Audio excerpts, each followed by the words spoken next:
Scottish বংশের। সেদিন নদীর গর্তে কি সুখে, কি কণামিত্র, বলবো এখন। স্ত্রী ইংরেজির, উনি দুর্গাপুর মাল্টিপারপাস গার্লস স্কুলের। কালভার্ট পেরিয়ে দেখি বাড়ির গ্যারেজে ভিড়। রেসিপি ধরিয়ে দেন মাসি। কি করব, ছিপ নেই। টোপ গেঁথে চেলে দিই ট্রাউটের খোঁজে। চারিদিকে হু হু ঝড়, ঝপাঝপ জল পড়া, রে রেঙের ডাক। বহুশ্রুত সেই মাছের ফয়েল ঠুকরো খুলে ঢুকে যায় পেটে। ওয়াটার ক্রেস এসে কোথা থেকে মিশে গেল, সস টস নেই। উনি থাকে হাঁটু জলে, জিনের অর্ধেক স্লিভ, জাপানি মলমে।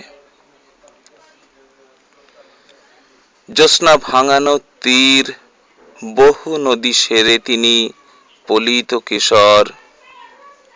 উঁচু বরফের ঘামে লাগোয়া সফর, ব্রিজ, দলা দলা ডিম।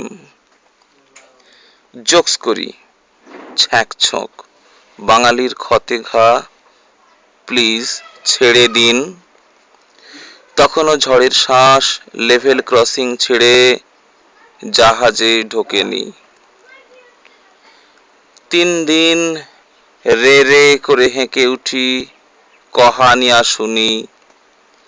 বাতাসে ওদের হাঁক এক পশলা টেনে নেয় চিকন কপাল। সর্পিল গতিতে ছুটছে তীর্থনের তোড়।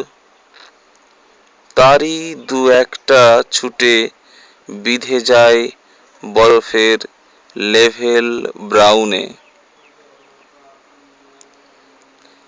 ত্রিকোণ পাহাড় থেকে টোপ ঘ্রাণ ডন দেয় মুচমুচে ডালে। উঁচু বরফের জলে স্কটিশ বংশের লোক এখনো শিকারী।